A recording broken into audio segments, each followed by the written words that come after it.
उत्तर प्रदेश में 7 मई को होने जा रहा है चुनाव। उस पर सबसे बड़ा जो है एग्जिट पोल मैं आपके सामने लाया हूं।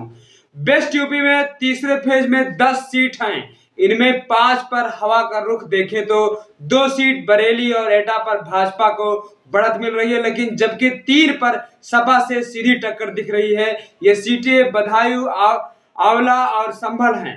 2019 के चुनाव में भाजपा 5 में से 4 सीटें जीती थी। सबसे टफ फाइट बदायूं में है।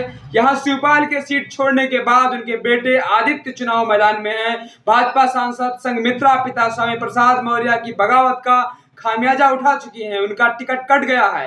भाजपा ने ब्रज क्षेत्र के अध्यक्ष दुर्विजय सिंह साके को कैंडिडेट बनाया है।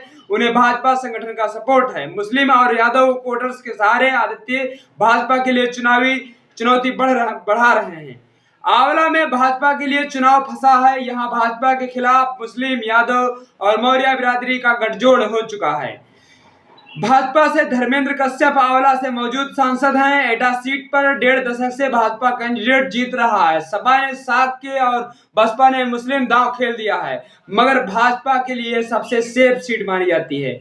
बरेली में भाजपा ने 8 बार के सांसद संतोष गंगवार का टिकट काटकर छत्रपाल कैंडिडेट को बनाया है। यहाँ इंडी को दिखा दे रहा है। भाजपा मजबूत दिख रही है। 50% मुस्लिम आबादी वाले संभल में शफीकुर रहमान बर्फ निधन के बाद उनके पोते जियाउर रहमान बर्फ को चुनाव मैदान में हैं। एक्सपर्ट की माने तो 3 बातें समझ में आती है। संभल में भाजपा कड़ी टक्कर दे रही है। 2019 के चुनाव में सपा सांसद वर्फ को 55.6%, जबकि भाजपा के परमेश्वर लाल सैनी को 40.8% वोट मिले थे।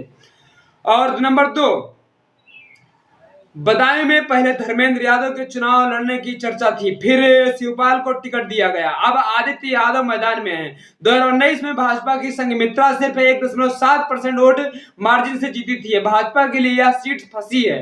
एटा नंबर 3, एटा में लोग भाजपा सांसद राजवीर ने से नाराज हैं, मगर योगी मोदी के फेस पर वोट देने की बात करते हैं। सपा ने यहां देवेश यादव को कैंडिडेट बनाया है। बरेली में सपा बसपा कैंडिडेट का पर्चा खारिज होने के बाद भाजपा सपा में सीधी फाइट होगी। दोनों पार्टियों का फोकस अब बसपा के वोट बैंक पर है। पहले संभल की हवा। संभल में 2 तरह का माहौल बना। पहला मोदी हटाओ, दूसरा मोदी लाओ। पब्लिक और नेताओं से बात करके हवा का रुख समझने की सिलसिला संभल से शुरू हुआ। यहाँ हमने 2 तरह के लोग मिले। पहला वो तबका जो मोदी जी को लाना चाहता था, यानी हिंदू। दूसरा हुआ जो मोदी को हटाना चाहता था, यानी मुस्लिम। सीनियर जर्नलिस्ट भीष्म देव कहते हैं, पर्दे के पीछे चुनाव हिंदू मुस्लिम में बटा दिख रहा है। उन्होंने कहा इस चुनाव में दलित अहम भूमिका निभाने वाला है। अगर भाजपा का कोर वोटर दलित भाजपा की तरफ आता है तो चुनाव में कमल मजबूत दिखने लगेगा। ऐसा नहीं होगा। सपा प्रत्याशी की राह आसान हो जाएगी।